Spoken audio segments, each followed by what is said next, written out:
Hey everyone, welcome back. We're diving into something pretty interesting today, how cities are really changing the game when it comes to parking payments. Yeah, it's a big shift. You bet.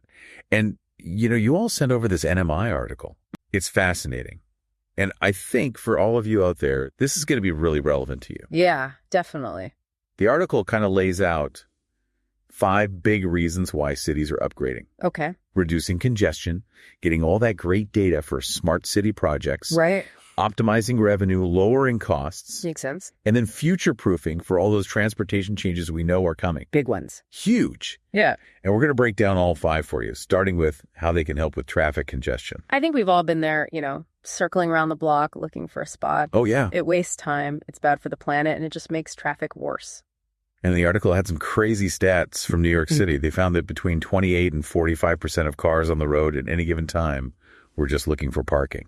Can you imagine? That's a lot of wasted gas, a lot of lost time, and just more pollution. Totally. And one solution they highlighted was demand-based pricing. Oh, yeah. So that's where you adjust parking rates based on how many people are looking for spots at that moment. Exactly. It encourages drivers to park in less crowded areas.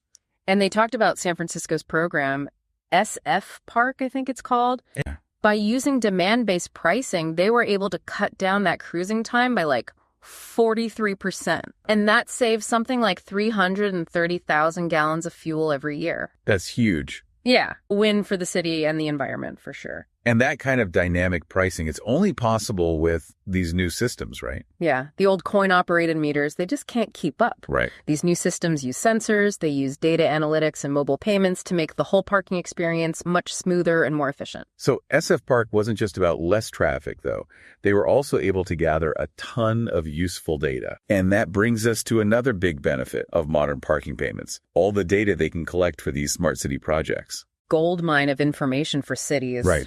These systems, they track parking patterns, they can see when demand is highest, and they even help cities figure out how people are moving around. Better decisions about everything from traffic flow to public transit routes. Exactly. Now, for anyone listening who's in the payments world, this is where things get really interesting. Yeah. Imagine being able to integrate this parking data with other city services. Like, what if you had an app that not only helped you find parking, but also showed you nearby restaurants with open tables or gave you real-time updates on when the next bus is coming? I mean, the possibilities are endless. Right. You could create these really seamless urban experiences. For sure. And then there's the revenue side of things. The article also talked about Toronto's Green P app. Yeah, that app makes paying for parking so easy. You can find a spot, pay for it, and even add more time without having to go back to your car. All from your phone. Exactly. And because it's so convenient, more people are actually paying for parking, which means fewer tickets and more revenue for the city. So it's a win-win. Yeah, cities are happy, drivers are happy, everyone wins. But it goes beyond just revenue. These modern systems can also help cities save money on their operating costs. Let's face it, those old meters, they're a pain to maintain. Oh yeah, and they're expensive. But with app-based systems, cities don't need as many physical meters. That saves them money on maintenance and staff time. Plus, it makes them more adaptable to new technologies like those EV charging stations. Oh yeah, good point. As we move toward electric vehicles, cities need to be able to incorporate charging into their parking infrastructure. And these modern payment systems, they're designed to be flexible. Right. They can handle all sorts of future changes. Speaking of the future, the whole transportation landscape is changing so quickly. We have electric vehicles, ride-sharing services, even self-driving cars are starting to appear. It's wild. So how can cities prepare their parking infrastructure for all this? That is the question, isn't it? Right. They need systems that can adapt to whatever the future throws at them. And it sounds like these modern digital payment solutions are a big part of the answer.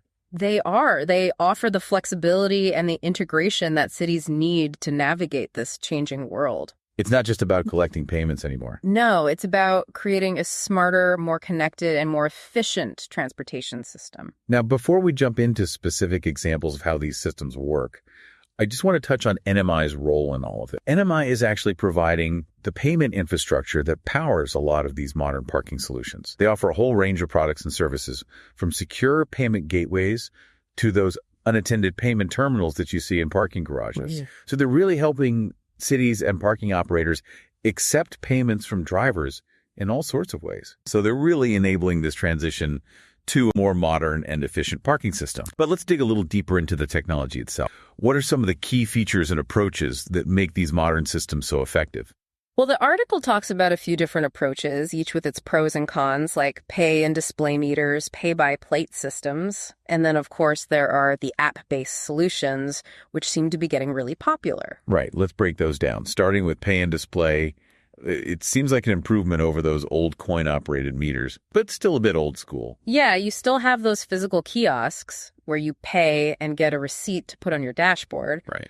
But at least you don't have to hunt down individual meters. So it's more efficient for parking enforcement and less of a hassle for drivers. Exactly. What about pay-by-plate? That sounds pretty high-tech. Yeah, with pay-by-plate, you just enter your license plate number at a kiosk or through an app and you're good to go. No need for a physical ticket. So that's how you can pay for extra time remotely without running back to your car. Exactly. But guessing the real game changer here is app-based solutions. Those seem to be everywhere these days. Oh, definitely. Apps like Park NYC and Green P, they're leading the way. What makes them so great? Well, they offer the ultimate convenience. You can find parking, you can pay, you can extend your time, you can even get reminders before your meter expires, all from your phone. That level of convenience, it probably explains why we're seeing more people actually following parking rules now.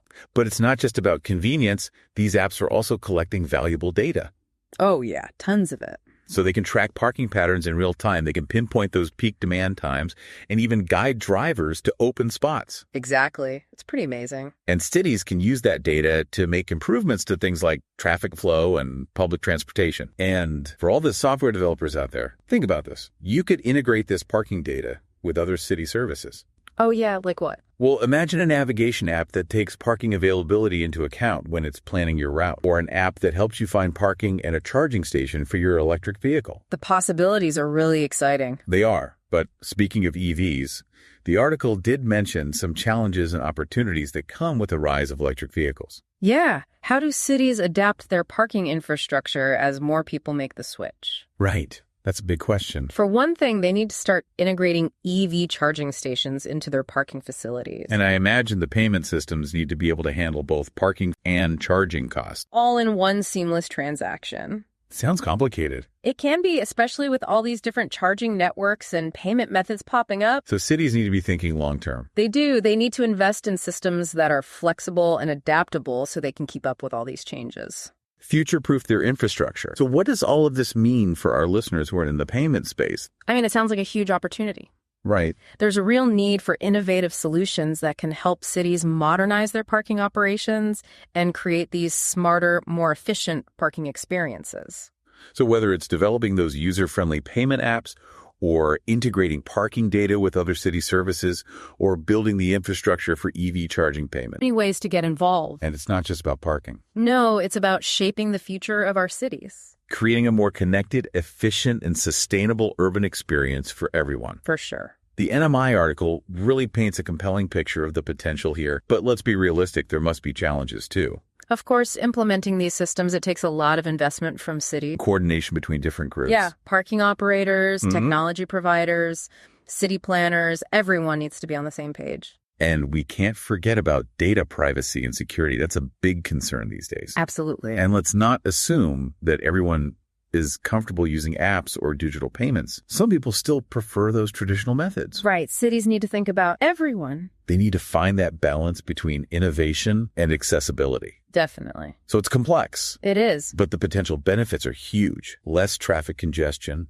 more revenue for cities, lower operating costs, valuable data for all these smart city initiatives, and just a better parking experience overall. It's a win-win. Yeah, it really comes down to cities finding ways to use technology to create services that are more efficient and more focused on the people who live there. Right, and parking is a perfect example of how that can work. Yeah. It's not just about making things easier for drivers, although that's a big part of it. Right. It's about the bigger picture, making cities more livable, reducing our impact on the environment and encouraging innovation. Exactly. And for those of us in the payments world, this is a chance to be part of that positive change. Think beyond just payments and see how our expertise can help shape the future of urban mobility. It's pretty amazing when you think about it. If cities can figure out how to optimize something as complicated as parking, what other areas could benefit from this kind of approach using data and technology? I mean, you could apply it to waste management, public safety, energy consumption.